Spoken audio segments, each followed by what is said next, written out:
नमस्कार, welcome to this video. मेरा नाम कृणाल ठाकुर है और इस वीडियो में हम इन्फ्लेशन और उसके डायनेमिक्स के बारे में बात करेंगे। तो सबसे पहले बात करते हैं इन्फ्लेशन होता क्या है। What is inflation? हिंदी में इसे कहते हैं मुद्रास्फीति। मुद्रास्फीति क्या होती है? तो जब वस्तु और सेवाओं की कीमतें बढ़ती है, जब देश में बहुत सारी वस्तु और सेवाओं की कीमतें बढ़ती है, लगातार बढ़ती है, तो उसे इन्फ्लेशन कहा जाता है। It is general increase in price of goods and services, it is inflation. और जब भी वस्तु और सेवाओं की कीमतें बढ़ती है तो उसके कंपैरिजन में जो वैल्यू ऑफ मनी है वो घटता है। तो हम देख सकते हैं कि जब भी price of goods and services बढ़ा, ऊपर गया, तो उसके कंपैरिजन में वैल्यू ऑफ मनी नीचे गया। इसी फेनोमिना को हम इन्फ्लेशन कहते हैं। Inflation a general increase in price and fall in the purchasing power of money. Value of money मतलब परचेजिंग पावर ऑफ मनी जो घटता है उसे हम इन्फ्लेशन कहते हैं। तो क्या होता है, देश के अंदर गुड्स का भी प्रोडक्शन हो रहा होता है, वस्तु और सेवाओं का प्रोडक्शन हो रहा है, मतलब हम बोलते हैं ग्रोथ हो रहा होता है, और दूसरी तरफ मनी सप्लाई का भी ग्रोथ हो रहा होता है। लेकिन मनी सप्लाई जब ज़्यादा हो जाती है तो उसका वैल्यू घट जाता है और उसके कंपैरिजन में प्राइस जो है वो बढ़ता है, जिसे इन्फ्लेशन कहा जाता है। अभी इन्फ्लेशन की बात करें, इन्फ्लेशन जो होते हैं वो क्यों होता है, तो दो कारण होते हैं मेनली इन्फ्लेशन के। एक तो है डिमांड पुल इन्फ्लेशन और एक होता है कॉस्ट पुश इन्फ्लेशन। जब वस्तु और सेवाओं की डिमांड बढ़ जाती है, जब मांग बढ़ जाती है, तो क्या होता है, तो मार्केट में दो ही चीज होती है, डिमांड और सप्लाई, और उनसे निर्धारित होती है कीमत। तो डिमांड जब बढ़ जाती है उसके कारण प्राइस बढ़ा, उसे डिमांड पुल्ड इन्फ्लेशन कहा जाता है। और दूसरी तरफ आते हैं तो हम देख सकते हैं कि जो हम प्रोडक्शन करते हैं, नहीं, वस्तुओं का जो उत्पादन हो रहा होता है, तो उसके उत्पादन में जो लागत, जो कॉस्ट ऑफ प्रोडक्शन है वो बढ़ जाती है। तो हम उसको बोलते हैं कि ये कीमतें बढ़ी, कॉस्ट पुश इन्फ्लेशन बढ़ा है। तो वस्तु और सेवाओं की जो लागत होती है, कॉस्ट होती है, वो बढ़ने से, प्रोडक्शन की कॉस्ट बढ़ने से जो कीमत बढ़ती है, तो उसे बोला जाता है कॉस्ट पुश इन्फ्लेशन। देखो यहाँ पे लिखा हुआ है कि डिमांड पुल इन्फ्लेशन, जब लोगों ने डिमांड ज्यादा कर दी तो कीमतें बढ़ी, ये डिमांड पुल इन्फ्लेशन है। यहाँ पे कॉस्ट पुश इन्फ्लेशन है, गैस है, तेल है, ऑयल है, पेट्रोलियम है, कॉस्ट बढ़ा, उनका कीमत बढ़ा तो प्रोडक्शन में कॉस्ट बढ़ा, ट्रांसपोर्टेशन में कॉस्ट बढ़ा, उसके कारण अगर प्राइस बढ़ती है तो ये कॉस्ट पुश इन्फ्लेशन है। एक तीसरा फेनोमिना है जिसे बिल्ट इन इन्फ्लेशन भी कहा जाता है। तो इसमें क्या होता है, एक चीज बढ़ी, उसके कंपैरिजन में दूसरी चीज बढ़ी, उसके कंपैरिजन में तीसरी चीज बढ़ी, तो उसके साथ साथ जब कीमतें बढ़ती है तो उसे हम बिल्ट इन इन्फ्लेशन कहा जाता है। जैसे सैलरी बढ़ती है लोगों की, जब सैलरी या वेजेस बढ़ता है तो क्या होता है, कॉस्ट ऑफ प्रोडक्शन बढ़ता है।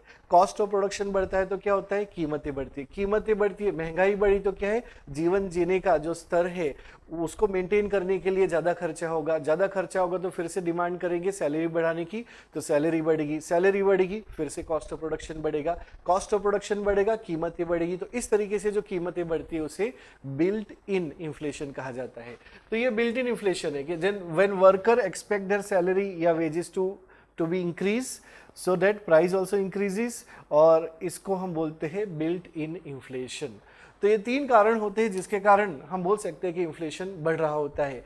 अब इसके अंदर अगर जाए कि कीमतें क्यों बढ़ती है, तो हम बोल सकते हैं, देखो, पहला है तो कंज्यूमर का वेल्थ बढ़ा, उसके कारण उनका डिमांड बढ़ा, डिमांड पुल इन्फ्लेशन हो गया। जैसे अगर आपके पास जो प्रॉपर्टी है उसकी प्राइस अगर बढ़ती है, उसकी प्राइस बढ़ेगी, आपका वेल्थ बढ़ेगा, वेल्थ बढ़ेगा, परचेजिंग पावर बढ़ेगा, डिमांड बढ़ा तो डिमांड पुल इन्फ्लेशन हो गया। उसी तरीके से कॉस्ट पुश का एग्जाम्पल है कि दुनिया में जब ऑयल की प्राइसेस बढ़ती है, ऑयल की प्राइस बढ़ी तो बिजनेस को चलाने का कॉस्ट बढ़ा, बिजनेस को चलाने का कॉस्ट बढ़ेगा, तो उसे कॉस्ट पुश इन्फ्लेशन कहा जाएगा, कॉस्ट इन्फ्लेशन रिस्क कहा जाएगा। तीसरा है जब इंटरनेशनल मार्केट में जो हमारा रुपया है उसका एक्सचेंज वैल्यू अगर डेप्रिशिएट होता है, मतलब रुपये का वैल्यू घटता है डॉलर के कंपैरिजन में, दूसरे देश की करेंसी में अगर हमारे रुपये का वैल्यू घटता है, तो हम बोल सकते हैं कि ये डीवैल्यूएशन अगर सरकार ने किया है, या फिर इंटरनेशनल मार्केट के हिसाब से हुआ है, डिमांड सप्लाई के हिसाब से, तो हम बोलेंगे डेप्रिसिएशन हुआ है। तो रुपये का वैल्यू घटेगा दूसरे करेंसी में तो डेप्रिसिएशन ऑफ एक्सचेंज वैल्यू कहा जाएगा, और उसके कारण हमारा इंपोर्ट का प्राइस बढ़ेगा और हमारे हमारे एक्सपोर्ट का प्राइस घटेगा तो एक्सपोर्ट की तरफ से डिमांड पुल इन्फ्लेशन होगा और इंपोर्ट की तरफ से कॉस्ट पुश इन्फ्लेशन होगा। So it is a mixture, cost push inflation and demand pull inflation दोनों रिस्क का मिला जुला रूप है। तो जब एक्सचेंज वैल्यू में बढ़ना या घटना कुछ होता है तो हम बोलते हैं उसमें दोनों चीज हो सकती है, कॉस्ट पुश इन्फ्लेशन भी हो सकता है और डिमांड पुल इन्फ्लेशन हो सकता है। और चौथा है कि अगर आपके देश के अंदर मनी सप्लाई या क्रेडिट का सप्लाई बढ़ जाता है, लोन ज़्यादा मिलना चालू हो जाता है, तो हम क्या बोलेंगे, सब लोगों की स्पेंडिंग बढ़ जाएगी। हमारे देश में लोगों की स्पेंडिंग अगर बढ़ जाती है तो क्या होता है, डिमांड बढ़ता है, परचेजिंग पावर बढ़ा, डिमांड बढ़ा, इन्फ्लेशन बढ़ा, तो इसे डिमांड पुल का इन्फ्लेशन रिस्क कहा जाता है। तो हम बोल सकते हैं कि बहुत सारे कारण हो सकते हैं इन्फ्लेशन के। तो बेसिकली अगर ओवरऑल टोटल डिमांड बढ़ा, एग्रीगेट डिमांड बढ़ा, उसके कारण प्राइस बढ़ता है तो डिमांड पुल इन्फ्लेशन। और एग्रीगेट अगर हम बोलेंगे सप्लाई मतलब प्रोडक्शन करने का कॉस्ट बढ़ता है तो हम इसको बोलते हैं कि ये कॉस्ट पुश इन्फ्लेशन है। तो ये कुछ कारण है कि हमारे इन्फ्लेशन के कारण देश में क्या क्या हो सकते हैं। डिमांड साइड से अगर हम देखें तो हम बोल सकते हैं कि अगर देश के अंदर मनी सप्लाई बढ़ा, लोगों का परचेजिंग पावर बढ़ेगा, डिमांड बढ़ेगा, प्राइस बढ़ेगा, डिमांड पुल इन्फ्लेशन हो गया। दूसरा है अगर ब्लैक मार्केटिंग बढ़ा, होता है ना, ब्लैक मार्केटिंग का मतलब क्या होता है कि मतलब इलीगल तरीके से या फिर टैक्स ना भर के जो भी इनकम या फिर मनी का एक्सचेंज होता है या फिर मॉनेटरी एक्टिविटी, इकोनॉमिक एक्टिविटी होती है जो कि काउंटेड नहीं होती, वो मनी का ब्लैक मार्केटिंग होता है। ब्लैक मार्केटिंग की वजह से भी लोगों के पास ज्यादा पैसा रहता है, डिमांड बढ़ती है और प्राइसेस बढ़ता है। तो ये भी एक तरह का क्या हो गया, कॉस्ट पुश इन्फ्लेशन, मतलब ये डिमांड पुल इन्फ्लेशन हो गया। उस तरीके से अगर होर्डिंग, जमाखोरी बढ़ती है, जमाखोरी होर्डिंग क्या होता है, जैसे ओनियन के केस में हुआ था कि बहुत सारे लोगों ने अपने यहाँ पे स्टोर कर लिया ओनियन को, तो मंडी में जाते हो तो आपको ओनियन नहीं दिखाई देता, तो सप्लाई कम हो जाती है, डिमांड तो उतनी होती है, तो डिमांड बढ़ गई। अब डिमांड बढ़ गई तो उसके कारण प्राइस बढ़ा, तो ये इन्फ्लेशन हुआ है। तो ये भी डिमांड पुल इन्फ्लेशन है। जब भी होर्डिंग होती है, जमाखोरी होती है, तो उसके कारण डिमांड पुल इन्फ्लेशन होता है। उसके बाद अगर हम बात करें कि सपोज आपने किसी को लोन दे रखा था, अब वो लोन वापस जब आ जाएगा तो हम बोल सकते हैं रीपेमेंट ऑफ पास्ट इंटरनल डेब्ट, कि आपने देश के अंदर ही कहीं पे लोन दिया हुआ था, वापस आया, आपके पास पैसा बढ़ा, मतलब आपका परचेजिंग पावर बढ़ता है। और जब परचेजिंग पावर बढ़ता है तो क्या होता है, डिमांड बढ़ता है और इन्फ्लेशन होता है, जिसे डिमांड पुल इन्फ्लेशन कहते हैं। उसके बाद क्या होता है कि हमारा एक्सपोर्ट्स बहुत ज्यादा बढ़ जाता है, डिमांड बढ़ती है इंटरनेशनल मार्केट से हमारे प्रोडक्ट का, तो हमें एक्सपोर्ट करना पड़ता है, तो ये भी क्या हो गया, डिमांड पुल्ड इन्फ्लेशन हो गया। और डेफिसिट फाइनेंसिंग, मतलब सरकार जब खर्चा बहुत ज्यादा करती है, सरकार की इनकम जो होती है उससे ज्यादा सरकार खर्चा करती है। अब ये जो सरकार का खर्चा है वो कहां जाएगा, खर्च हो गया लोगों के पास जाएगा। अब जो लोग जैसे सब्सिडी के रूप में या पब्लिक डिस्ट्रीब्यूशन के रूप में लोगों के पास जाएगा, तो लोगों की कैपेबिलिटी बढ़ेगी, परचेज करने की कैपेबिलिटी बढ़ेगी, लोग ज्यादा डिमांड करेंगे और डिमांड पुल इन्फ्लेशन होगा। तो ये कुछ कारण है जो डिमांड पुल इन्फ्लेशन को दर्शाते हैं। उसी तरीके से अगर हम देखें दूसरे कारण के, हमारे यहाँ पे डिमांड भी बढ़ रही है, सप्लाई भी बढ़ रही है, लेकिन सप्लाई धीरे धीरे बढ़ती है, तो उसके कारण भी इन्फ्लेशन आ जाता है, जिसे हम कहते हैं कि ये लो इंक्रीज इन सप्लाई की वजह से क्या हुआ है, इन्फ्लेशन आया है। जैसे कि प्रोडक्शन ज्यादा नहीं बढ़ता, सप्लाई ज्यादा नहीं बढ़ेगा। प्रोडक्शन ज्यादा क्यों नहीं बढ़ता है, क्योंकि टेक्नोलॉजी बहुत बैकवर्ड है, ऑब्सोलीट टेक्नोलॉजी हमारे देश में, इसलिए प्रोडक्शन ज्यादा नहीं बढ़ रहा है, सप्लाई नहीं बढ़ा, तो डिमांड के कंपैरिजन में सप्लाई नहीं आएगा, प्राइस हाई रहेगा। या फिर डेफिशिएंसी इन मशीनरी, हमारे देश में ज्यादा मशीन है नहीं, हाथों से काम करना पड़ रहा है, तो ज्यादा उत्पादन होता नहीं है और डिमांड पुल इन्फ्लेशन ही रहता है, डिमांड ज्यादा रहती है, इन्फ्लेशन रहता है। दूसरा, हमारे पास रिसोर्सेज ज्यादा नहीं है, ज्यादा रिसोर्सेज ना होने के कारण भी उत्पादन बहुत अच्छी से तेजी से बढ़ नहीं पाता है, जिसको हम इन्फ्लेशन कहते हैं। नेचुरल कैलेमिटी हो गई, अर्थक्वेक हो गया, ड्रॉट कंडीशन हो गया, बहुत सारी बर्बादी हो गई है देश में, इसके कारण भी क्या हो गया, प्रोडक्शन कैपेसिटी बढ़ी नहीं है, प्रोडक्शन बढ़ा नहीं है और डिमांड कंपैरेटिवली हाई रह गई, प्राइस हमेशा ज्यादा रहेगा। और इंडस्ट्रियल डिस्प्यूट अगर होता है या एक्सटर्नल एग्रेशन, किसी देश ने हमारे साथ वॉर कर लिया, हमें लड़ना पड़ेगा, प्रोडक्शन कैपेसिटी जो है वो कॉम्प्रोमाइज हो जाएगी और डिमांड तो उतना ही रहेगा, तो ऐसे इसको भी हम डिमांड पुल इन्फ्लेशन का ही भाग कहेंगे। इसी तरीके से आप देखोगे बिल्ट इन इन्फ्लेशन, जो अभी हमने देखा कि एक प्रकार का ऐसा इन्फ्लेशन है जो पास्ट में जो इवेंट हुआ है उसके कारण परसिस्ट करता है, तो उसे बिल्ट इन इन्फ्लेशन कहा जाता है। चाहे वो वेज पुश वाला हो गया या चाहे कोई वॉर हुआ था, उससे हम उभर नहीं पाए और हमारा प्रोडक्शन कैपेसिटी बढ़ा नहीं है और हमारा इन्फ्लेशन रह गया है ऐसा ही, तो उसे भी हम बिल्ट इन इन्फ्लेशन कहते हैं। और इसी बिल्ट इन इन्फ्लेशन को हैंग ओवर इन्फ्लेशन भी कहा जाता है। तो ये कुछ कारण थे जिसके कारण हमारे इन्फ्लेशन जो है वो होते हैं। चलो एक एक करके देखते हैं। तो डिमांड पुल इन्फ्लेशन में एक प्रकार है जिसे कमोडिटी इन्फ्लेशन कहते हैं। कमोडिटी इन्फ्लेशन का मतलब क्या हो गया कि अब देखो जैसे मार्केट में जाते हो और कमोडिटी इतनी ज्यादा नहीं होती है लेकिन डिमांड ज्यादा होती है, या फिर कोई फ्लड आ जाता है, अर्थक्वेक आ जाता है, कोरोना का पूरा एपिडेमिक्स आ गया, लोग बाहर नहीं निकल सकते हैं, तो प्रोडक्शन नहीं हो रहा है। जब प्रोडक्शन नहीं हो रहा है तो क्या है, सप्लाई बढ़ नहीं रहा लेकिन डिमांड तो उतना ही है। तो ये कमोडिटी की कमी के कारण जो इन्फ्लेशन आया है उसको हम कमोडिटी इन्फ्लेशन कहेंगे, जो डिमांड पुल इन्फ्लेशन का ही एक भाग है। तो एक तो डिमांड पुल इन्फ्लेशन जिसमें आउटपुट ज्यादा नहीं होता है, तो आउटपुट फॉल तो नहीं होता है लेकिन वो मतलब output, overall output of the economy is not falling, it does not fall, तो डिमांड पुल में होता है। लेकिन दूसरी तरफ क्या होता है, आउटपुट लेवल ऑल्सो फॉल, ये कॉस्ट पुश में होता है। जो कॉस्ट पुश, वस्तु का प्रोडक्शन का जब कॉस्ट बढ़ जाता है तो उसमें हमारी कैपेसिटी लिमिटेड हो जाती है, तो हमारा प्रोडक्शन ज्यादा नहीं बढ़ पाता है, आउटपुट, ओवरऑल आउटपुट जो है वो ज्यादा नहीं बढ़ रहा है लेकिन प्राइस बढ़ रही है, तो यहाँ पे क्या होता है, कॉस्ट पुश इन्फ्लेशन डोमिनेट कर जाता है। तो डिमांड पुल इन्फ्लेशन में हमेशा पॉसिबिलिटी रहती है कि आपका आउटपुट ज्यादा बढ़े, लेकिन कॉस्ट पुश इन्फ्लेशन में कहीं ना कहीं एक रिस्ट्रिक्शन आ जाता है हमारे प्रोडक्शन का। तो अब देखिएगा, तो नॉर्मली अगर आपको पूछे इन्फ्लेशन कैसा होता है इकोनॉमी के लिए, तो हम बोलते हैं इन्फ्लेशन अच्छा होता है। क्यों? क्योंकि अगर इन्फ्लेशन होता है तो प्राइस बढ़ता है, प्राइस बढ़ता है तो प्रोड्यूसर का प्रॉफिट बढ़ता है, प्रॉफिट बढ़ता है तो प्रोडक्शन ज्यादा बढ़ाने की कोशिश करते हैं, प्रोडक्शन ज्यादा बढ़ाएंगे तो ज्यादा से ज्यादा लोगों को नौकरी देंगे, मतलब अनएम्प्लॉयमेंट घटेगा, और अनएम्प्लॉयमेंट घटेगा तो लोगों का वेजेस, सैलरी बढ़ेगा, और सैलरी अगर बढ़ता है तो क्या होता है, परचेजिंग पावर बढ़ेगा, डिमांड बढ़ेगा और प्राइसेस बढ़ेगी, प्राइस बढ़ेगा फिर से प्रॉफिट बढ़ेगा, एक साइकिल चालू हो जाएगा which ensure that inflation is good for the economy. लेकिन अगर कॉस्ट पुश की वजह से हुआ, अगर कॉस्ट ज्यादा होता है और इन्फ्लेशन बढ़ता है तो क्या होगा, it will not ensure employment to grow. जैसे रिसेशन आ गया तो रिसेशन के कारण प्रोडक्शन तो एक लिमिटेड हो गया कि अब जैसे कोरोना में लोग बाहर नहीं निकल सकते हैं तो आप प्रोडक्शन ज्यादा नहीं कर सकते हो।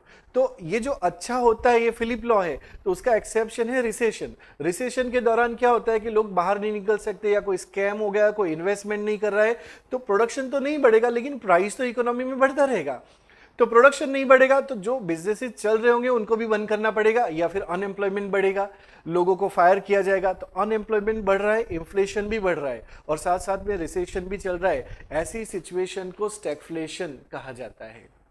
तो स्टैगफ्लेशन क्या है, तो जो नॉर्मली हम इन्फ्लेशन को समझते हैं उसका उल्टा है कि जीडीपी नीचे आ रहा है, अनएम्प्लॉयमेंट ऊपर जा रहा है, डिमांड नीचे आ रही है, क्योंकि पैसा नहीं है तो कौन जाके खरीदेगा, कौन डिमांड करेगा, तो हमारा डिमांड कम हो रहा है और इन्फ्लेशन ज्यादा हो रहा है।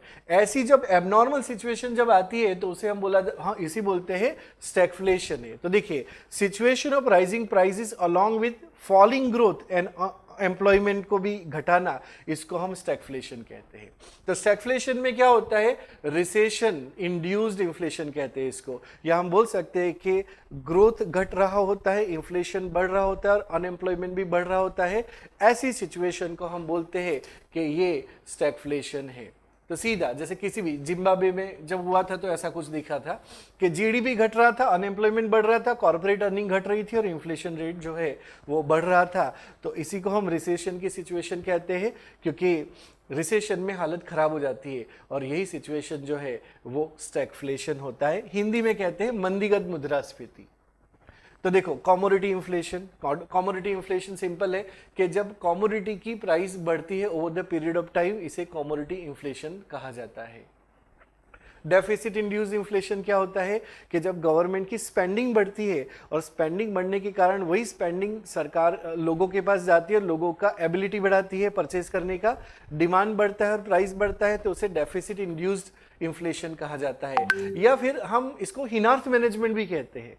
हिनार्थ मैनेजमेंट में क्या होता है कि सरकार अपनी डेफिसिट को पूरा करने के लिए ज्यादा से ज्यादा करेंसी छपवाती है, नए नोट का सर्जन करती है। यही नई करेंसी जो है वो सरकार के खर्च के रूप में लोगों के पास जाती है, लोगों का परचेजिंग पावर बढ़ता है और लोगों की डिमांड बढ़ती है और इन्फ्लेशन बढ़ता है, उसे डेफिसिट इंड्यूस्ड इन्फ्लेशन या फिर इसे हिनार्थ मैनेजमेंट भी कहा जाता है।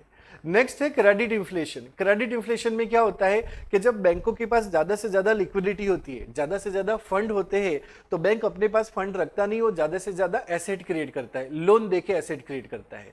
तो बैंक अगर किसी को लोन देता है तो बैंक के लिए एसेट होता है, क्योंकि उससे उसको ब्याज भी मिलना है, अर्निंग भी मिलनी है, बैंक को इनकम होगी। अब क्या है कि बैंक ज्यादा से ज्यादा जब लोन देता है और उसकी वजह से लोगों के पास लोन आने की वजह से लोगों का परचेजिंग पावर बढ़ता है। जैसे आपको स्कूटर खरीदना है, आपको कार खरीदना है, आपको लैपटॉप खरीदना है, आप वैसे तो नहीं खरीदोगे, लेकिन अगर आपको लोन मिल जाता है, आसान लोन मिल जाता है, सस्ते इंटरेस्ट पे ले जाता है, तो आप भी इंटरेस्ट दिखाओगे कि मैं भी खरीदूं, अपना स्टाइल बढ़ाऊं, लिविंग स्टैंडर्ड बढ़ाऊं। तो आप क्या करोगे, आप डिमांड करने की कोशिश करोगे, क्योंकि आपका परचेजिंग पावर बढ़ गया है और आपकी डिमांड बढ़ती है तो इन्फ्लेशन बढ़ता है। तो इसी को हम क्या बोलते हैं, क्रेडिट के कारण, डिस्ट्रीब्यूशन जो हो रहा है क्रेडिट का, उसके कारण इन्फ्लेशन हो रहा है, इसको क्रेडिट पुल्ड इन्फ्लेशन कहते हैं। क्रेडिट पुल इन्फ्लेशन के बाद है इन्फ्लेशन स्पाइरल। अब वही वेज पुश इन्फ्लेशन वाला जो है कि एक साइकिल चालू हो जाता है कि क्या होता है कि जो लेबर यूनियन होता है वो अपने वेजेस को बढ़ाने की बात करता है, क्योंकि महंगाई बढ़ रही होती है। अब लेबर यूनियन ने बोला कि वेज बढ़ा दो, मैनेजमेंट ने वेज बढ़ा दिया। अब वेज बढ़ा देंगे तो कॉस्ट बढ़ जाएगा प्रोडक्शन का, तो फिर क्या होगा, फिर से प्राइस बढ़ाना होगा, प्राइस बढ़ गया। अब प्राइस बढ़ जाता है तो फिर से वो लिविंग स्टैंडर्ड बढ़ जाएगा, तो लिविंग स्टैंडर्ड का कॉस्ट बढ़ जाएगा, तो क्या होगा, फिर से वेज बढ़ाना होगा, वेज बढ़ाने से कॉस्ट बढ़ेगा, कॉस्ट बढ़ाने से प्राइस बढ़ेगा, प्राइस बढ़ाने से फिर से लिविंग स्टैंडर्ड को मेंटेन करने के लिए फिर से वेज बढ़ाना होगा। तो एक सर्कुलेशन जो चालू हो गया, एक स्पाइरल जो बन गया, उसको हम बोलेंगे इन्फ्लेशन स्पाइरल। तो यहाँ पे आप देख सकते हो प्राइस राइज हुई है, कॉस्ट ऑफ लिविंग राइज हुई है, उसके कारण वेज राइज हुई है, उसके कारण कॉस्ट ऑफ प्रोडक्शन राइज हुआ है, और कॉस्ट ऑफ प्रोडक्शन के कारण प्राइस राइज हुआ है। तो इस तरीके से जो इंक्रीज हो रहा है, इसको हम बोलेंगे इन्फ्लेशन स्पाइरल, इन्फ्लेशन स्पाइरल बोलेंगे। नेक्स्ट जो है वो है डिफ्लेशन स्पाइरल। अगर इसका उल्टा होता है तो हम इसको बोलेंगे कि ये डिफ्लेशन स्पाइरल है। कैसे, जैसे प्राइसेस घट रहा है, डिफ्लेशन का मतलब क्या होता है, ये इन्फ्लेशन का उल्टा होता है। देखो, इन्फ्लेशन में प्राइस बढ़ रहा होता है, लेकिन डिफ्लेशन में price of goods and services घट रहा होता है। तो अगर price of goods and services घट रहा होता है, लोअर हो रहा होता है, तो उसे डिफ्लेशन कहते हैं, और उसके कारण क्या होता है, बिजनेसेस को नुकसान होता है। जिस तरीके से इन्फ्लेशन में प्रॉफिट होता है प्रोड्यूसर को, उसी तरीके से प्राइस घटने से, डिफ्लेशन से, जो प्रोड्यूसर होगा उसको तो नुकसान होगा। तो प्रोड्यूसर को नुकसान हो रहा होता है तो कैश फ्लो कम हो जाता है कंपनी के लिए। अब कैश फ्लो अगर कम हो जाएगा तो प्रोडक्शन को भी वो कम कर देगा। अगर प्रोडक्शन को कम कर दिया तो क्या है, बहुत सारे लोगों को निकालना पड़ेगा, फायर करना पड़ेगा, तो इसलिए अनएम्प्लॉयमेंट बढ़ेगा। और अगर अनएम्प्लॉयमेंट बढ़ेगा तो क्या हो जाएगा, जो स्पेंडिंग है, क्योंकि इनकम कम होगी तो वो लोग खर्चा कम करेंगे, तो गुड्स एंड सर्विसेज को कम से कम परचेज किया जाएगा। और अगर स्पेंडिंग कम हो जाएगी, परचेज करना कम हो जाएगा, तो जो माल स्टॉक पड़ा है वही नहीं बिकेगा, तो ओवर सप्लाई हो जाएगा। और ओवर सप्लाई हो जाता है, अगर डिमांड से ज्यादा सप्लाई है तो क्या हो जाएगा, प्राइस वापस घट जाएगा, और एक तरीके से ये डिफ्लेशन होगा। डिफ्लेशन के कारण फिर से प्रॉफिट कम हुआ, प्रॉफिट कम हुआ तो प्रोडक्शन कम करना पड़ा, प्रोडक्शन कम करना पड़ा, अनएम्प्लॉयमेंट बढ़ा, इनकम नहीं हुआ तो लोगों ने खरीदा नहीं, ओवर सप्लाई हुआ, प्राइस घटा। तो एक तरीके का एक स्पाइरल बना है, एक सर्कुलेशन बना है, उसे डिफ्लेशन डाउनवर्ड स्पाइरल कहा जाता है। और ये भी इकोनॉमी को एक रिसेशन के हालत में ले आता है, रिसेशन की सिचुएशन में ले आता है। नेक्स्ट जो है वो इंपोर्टेड इन्फ्लेशन है। ये कॉस्ट पुश इन्फ्लेशन का भाग है कि हमारे देश में तो प्राइस सेम थी, लेकिन जो प्राइस अभी बढ़ी है वो क्यों बढ़ी है, वो हमारे देश के फैक्टर के कारण नहीं बढ़ी है, वो दूसरे देश में कुछ हुआ है, वहां प्राइस बढ़ी है, उसके कारण हमारे देश में बढ़ी है। जैसे हम जो इंपोर्ट करते हैं, वस्तु और सेवाओं का जो इंपोर्ट करते हैं, और उस वस्तु का प्राइस अगर बढ़ा, इन्फ्लेशन हुआ उसमें, उसके भारत में आने से यहाँ की जो आजू बाजू की वस्तुएं हैं उसके इंपैक्ट के कारण अगर कीमतें बढ़ती है तो उसे इन्फ्लेशन, इंपोर्टेड इन्फ्लेशन कहा जाता है। जैसे पेट्रोलियम की, खाड़ी देशों में युद्ध होता है या कुछ भी होता है और वो प्राइस बढ़ा देते हैं, उसका इंपोर्ट अगर हम करेंगे, क्योंकि नेसेसरी आइटम है, आपको पेट्रोल ऑयल तो लाना ही पड़ेगा, तो क्रूड ऑयल हमारे देश में आया और उसके कारण पेट्रोलियम की कीमत हमारे देश में भी बढ़ जाती है, और पेट्रोलियम की कीमत बढ़ने के कारण हर चीज महंगी हो जाती है। तो ये जो इन्फ्लेशन आया है वो दूसरे देश के कारण आया है, इसीलिए इसे इंपोर्टेड इन्फ्लेशन कहा जाता है। तो इंपोर्टेड इन्फ्लेशन दूसरे देश के कारण, ये कॉस्ट पुश इन्फ्लेशन है, कॉस्ट, प्रोडक्शन के कॉस्ट बढ़ने के कारण ये हो रहा है। इंपोर्टेड इन्फ्लेशन सेम है। नेक्स्ट है हिडन इन्फ्लेशन। देखो हिडन इन्फ्लेशन क्या होता है कि जब आप मार्केट में जाते हो तो वस्तु और सेवाओं की जो कीमत है वो तो सेम रहती है। जैसे मैगी आप खरीदते थे या दूध खरीदते थे, तो सपोज पहले 10 रुपए में मैगी मिल रही थी, अभी भी 10 रुपए में मैगी मिलती है। लेकिन वो लोग क्या करते हैं, सीधा नहीं दिखाते, लेकिन अंदर जो ग्राम होता है, जो वजन होता है, उसको कम कर दिया उन्होंने। सपोज 100 ग्राम आता था 10 रुपए में, अभी वो 80 ग्राम और पैकेट पे 10 रुपये ही लिखा होता है। तो आप 10 रुपए में ही खरीद रहे हो, लेकिन आपको पता नहीं चलता कि 80 ग्राम है। तो प्राइस तो ऊपर से सेम है, लेकिन उसके अंदर की क्वांटिटी घट गई, तो इस एक तरीके से हम बोल सकते हैं कि ये एक्चुअली प्राइस राइज हुआ है। तो इस तरीके से इनडायरेक्टली जो प्राइस राइज किया जाता है उसे हिडन इन्फ्लेशन, छुपी हुई मुद्रास्फीति कहते हैं। तो हम बोल सकते हैं कि price remain the same, but उसके अंदर की बात, weight, quality, quantity, shape, size, इसमें से कुछ भी चेंज हुआ होता है। तो ऐसे इन्फ्लेशन को, ऐसे प्राइस राइज को हम बोलते हैं हिडन इन्फ्लेशन। हिडन इन्फ्लेशन के बाद नेक्स्ट जो है वो स्ट्रक्चरल इन्फ्लेशन है। स्ट्रक्चरल इन्फ्लेशन के दो भाग है, एक है मार्कअप इन्फ्लेशन और दूसरा है बॉटलनेक इन्फ्लेशन। तो देखो मार्कअप इन्फ्लेशन क्या होता है कि सरकार जो है वो बहुत ज़्यादा इंटरफियर करती है मार्केट में प्राइस के मामले में, कि सरकार कभी टैक्स लगाती है, सरकार कभी सब्सिडी देती है। अगर सरकार ने ज़्यादा टैक्स लगाया, इनडायरेक्ट टैक्स ज़्यादा लगाते हैं तो प्राइस बढ़ जाता है। तो प्राइस बढ़ा, ये इन्फ्लेशन हुआ ना, तो इसको बोला जाएगा मार्कअप इन्फ्लेशन बोला जाएगा। दूसरा तरीका है सरकार अगर सब्सिडी कम कर देती है, सरकार ने अगर सब्सिडी कम कर दी तो भी प्राइस बढ़ जाएगी वस्तु और सेवाओं की, ऐसी प्राइस बढ़ने को भी मार्कअप इन्फ्लेशन कहा जाता है।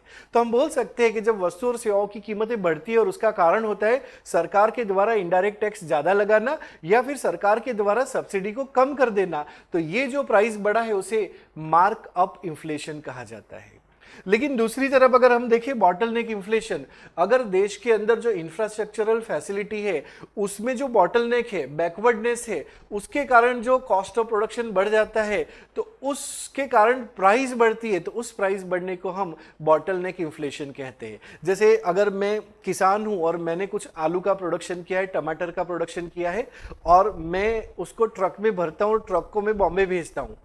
तो मैं सपोज गुजरात में रहता हूं और मैंने बॉम्बे, महाराष्ट्र में अगर उसको बेचने के लिए भेजा है और रास्ते में रास्ता अच्छा है, बहुत अच्छा है, तो जल्दी जल्दी पहुंच जाएगा, बिक जाएगा, तो मेरा कॉस्ट ऑफ प्रोडक्शन बच जाएगा, कम होगा, लेकिन ट्रांसपोर्टेशन कॉस्ट कम हो जाएगा। लेकिन सोचो कि अगर मैंने गुजरात से बॉम्बे, महाराष्ट्र में मैंने माल सामान भेजा, लेकिन रास्ता अच्छा नहीं था, बहुत ज़्यादा ट्रैफिक हो गया, या ब्रिज जो थे वो बहुत अच्छे नहीं थे, या फिर एक दिन की जगह 2 दिन लग गया, तो इसमें क्या कॉस्ट ऑफ प्रोडक्शन बढ़ जाएगा?